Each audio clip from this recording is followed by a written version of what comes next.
2022 तक अगर हम बात करें तो ये सरकारी डाटा ये कहता है कि लगातार महिलाओं पे हिंसा, बलात्कार, उत्पीड़न, घरेलू हिंसा जैसे तमाम तरीके की जो दिक्कतें हैं, घटनाएं हैं, लगातार महिलाओं पे बढ़ी हैं।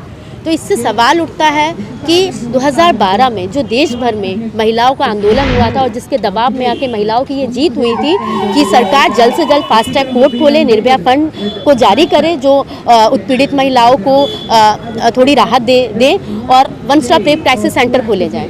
आज हम अगर सवाल करते हैं तो हमें लगता है कि हम 2012 में भी नहीं खड़े हैं, हम लोग 2012 से और भी बदतर स्थिति में पहुंच गए हैं, क्योंकि 2012 से लेकर अब तक महिलाओं की जो स्थिति और ख़राब हुई है।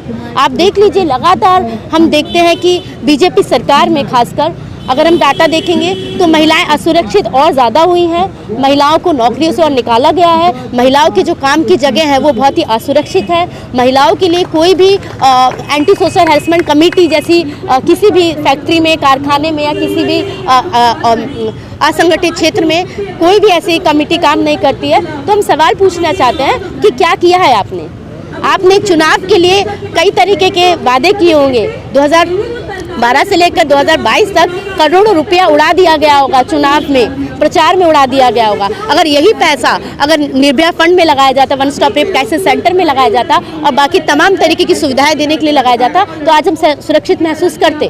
इसलिए आज हम मजबूर हैं कि हमें यहाँ पे प्रोग्राम करना पड़ रहा है, क्योंकि हम जानते हैं कि समाज में मनुस्मृति से लेकर अभी तक, उस समय से लेकर अभी तक महिलाओं को दोयम दर्जे का समझा गया है, उसका रूप बदल गया है। ये हो सकता है कि पहले जैसा उत्पीड़न अब नहीं है, पर हम देखते हैं कि अभी भी जो उसका एक्चुअल में जो घटनाएं जो महसूस करती हैं महिलाएं वो अभी भी सेम है। इसलिए आज हम यहाँ पे इकट्ठा हुए हैं और एकजुट होकर ये मांग करते हैं कि महिलाओं को सुरक्षा, सम्मान और बेहतर जीवन के लिए हमें संघर्ष करना पड़ेगा और लगातार ऐसे आंदोलन जारी रखने पड़ेंगे ताकि महिलाएं सुरक्षित होकर अपनी चैन की सांस ले सके और सम्मान के साथ ज़िंदगी बिता पाए। लेकिन हम देखते हैं कि मौजूदा सरकार, खासतौर पर मोदी गवर्नमेंट जो है, किस तरह से स्लोगन चलाए जाते हैं, महिला सशक्तिकरण की बातें कही जाती हैं, बेटी बचाओ बेटी पढ़ाओ जैसे अभियान चलाए जाते हैं। तो आपको नहीं लगता है कि इन सारी चीज़ों से कुछ महिलाओं की स्थिति में बदलाव आ रहा है? देखिए, ये सिर्फ चुनावी जुमले से ज़्यादा कुछ नहीं है, क्योंकि अगर बदलाव होता तो हम ज़मीनी स्तर पे महसूस करते।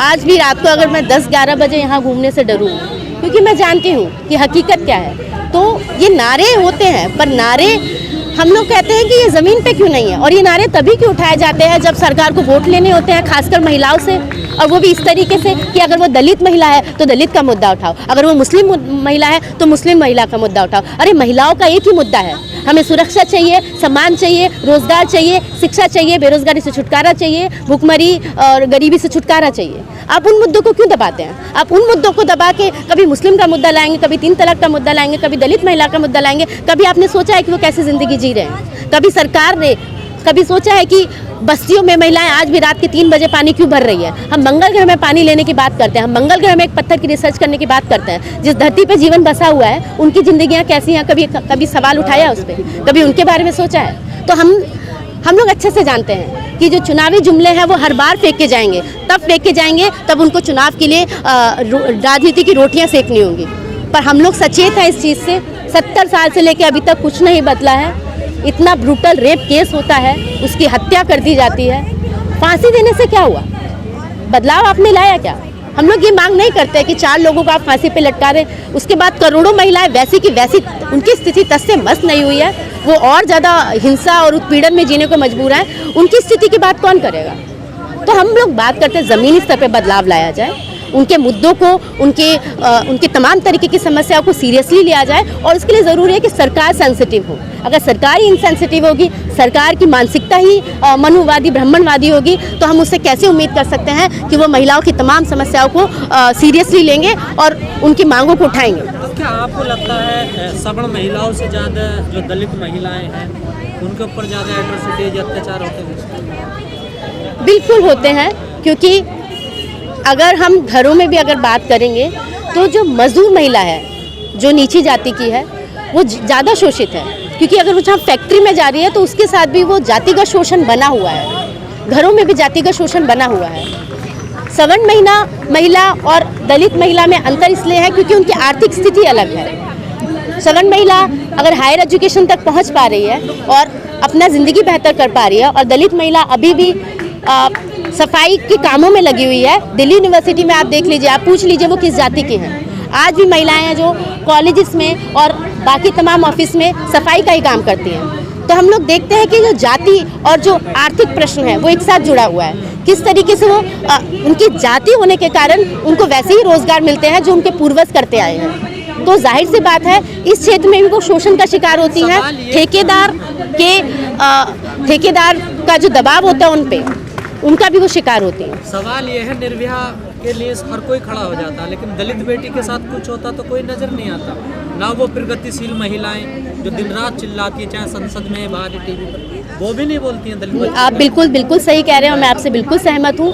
जब निर्भया का केस हुआ था उसी दौरान बसंत कुंज में एक फैक्ट्री महिला का रेप करके उसकी हत्या कर दी गई थी। उस दौरान हमने प्रोटेस्ट भी किया था हेडक्वार्टर पे जाके और उनके प्रश्न को भी उठाया था। हम लोग बलजीत नगर में एक 3 साल की बच्ची का रेप होता है, पुलिस वाला उसको रात को 2 बजे 3-4 किलोमीटर पहले छोड़ दिया जाता है। तो ये हम देखते हैं कि आप अगर वो दलित है, गरीब है, तो आपको उसका जो ट्रीटमेंट है वो उसका बदल जाता है। उसके बैकग्राउंड से आप तय करते हैं कि आप इसके लिए कितनी खोज खबर करेंगे, आप इसके लिए कितने सचेत हैं, उसको आप कितनी न्याय देंगे। अभी भी कितने ही केस हैं जिन पे FIR तक दर्ज नहीं होती है। मॉडल टाउन में एक घरेलू कामगार थी, आज तक उसकी FIR दर्ज नहीं हुई है, 2 साल होने को आए हैं। तो आप देखते हैं क्या किस वर्ग से आती है, क्या वो हायर क्लास से आती है। तो ये हमेशा से रहता है कि आप गरीबों की नहीं सुनेंगे। वो गरीब है, उसकी आवाज़ों को ना ही मेन स्ट्रीम मीडिया उठाती है, उसी की आवाज़ों को उठाया जाता है जो हमारी सोसाइटी में भी जिसका स्टेटस अच्छा है। तो हम लोग का ये हमेशा से रहा है कि हमारी जो लड़ाई है नीचे से शुरू होती है। हम लोग चाहते हैं जो सबसे दबे हुए हैं उनकी मांगों को भी उठाया जाए और उनकी बातों को भी सुना जाए। तो ये हमारी मांगे हैं। लेकिन महिलाएं तो हर पैमाने पर कहीं ना कहीं किसी न किसी के निशाने पर रहती हैं, चाहे वो कपड़े पहनने को हो या कहीं बाहर घूमने को लेकर हो। जैसे अभी फिलहाल में दीपिका पादुकोण का चल रहा, उन्होंने बिकनी कलर की क्यों पहन ली, इसको लेकर भी दिक्कत होगी लोगों को, बताइए। कलर से भी दिक्कत हो जाती है। देखिए, एक कहावत है, बिहार में से बेशक IAS IPS निकलते होंगे पर वहाँ यही जाना जाता है कि ए बिहारी। तो इस तरीके का एक गाली के तौर पे प्रयोग किया जाता है। इसलिए मैं कहना चाहूँगी अगर तमाम तरीके की महिलाओं की स्थिति नहीं सुधरेगी ना, तो ऊपर पहुँचने वाली महिलाओं की भी स्थिति नहीं सुधरेगी। एक रेप का जो बना हुआ है ना, जब तक आप परिस्थितियाँ नहीं बदलेंगे, जब तक एक 4 साल की बच्ची का रेप हो रहा है उस पर आप चुप रह जाते हैं और दीपिका पादुकोण है या बाकी तमाम तरीके के एक्ट्रेस है उस पर आप बोलते हैं, तो ये अपने आप में कॉन्ट्राडिक्टरी है। और दूसरा हमें समझना पड़ेगा कि अगर आपको चाहिए कि पूरी सोसाइटी में बदलाव हो तो बदलाव नीचे से होना शुरू करना ज़रूरी है। क्योंकि तब तक महिलाएं एक जगह अगर रेप होता है तो उसका खौफ रहता है ना। निर्भया के समय में कितनी जो माएँ हैं डरी होंगी, सहमी होंगी, अपने बच्चों को, अपनी बच्चियों को घर पे बुला लेती होंगी कि ठीक है रात हो गई है आ जाइए। इसका मतलब साफ है कि अगर एक जगह ये घटना होती है तो उसका खौफ हर जगह रहता है, इसलिए उसका खौफ ऊपर है। कैसे होगा समाज में, क्योंकि जो मनुस्मृति जैसे ग्रंथ हैं वहाँ तो महिलाओं को इस्तेमाल करने की वस्तु समझा गया है और लोग उसी ज़्यादा फॉलो कर रहे हैं, उसके मानने वाले ज़्यादा हैं, तो फिर बदलाव कैसे होगा। देखिए, वही हमारी मांगे हैं और हमारी लड़ाई है।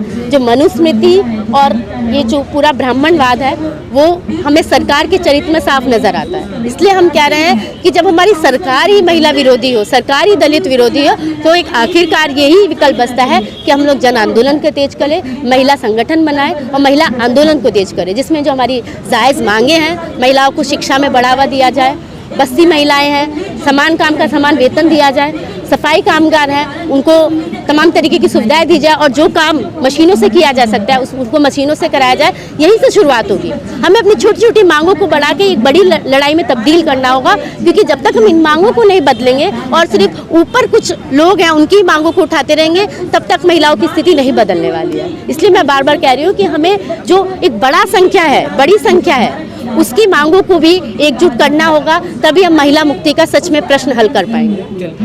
अगर आपने अभी तक हमारा चैनल सब्सक्राइब नहीं किया है तो सब्सक्राइब करें और घंटी का बटन बिल्कुल भी दबाना ना भूलें ताकि सभी लेटेस्ट खबरें पहुंच सकें आप पे सबसे पहले।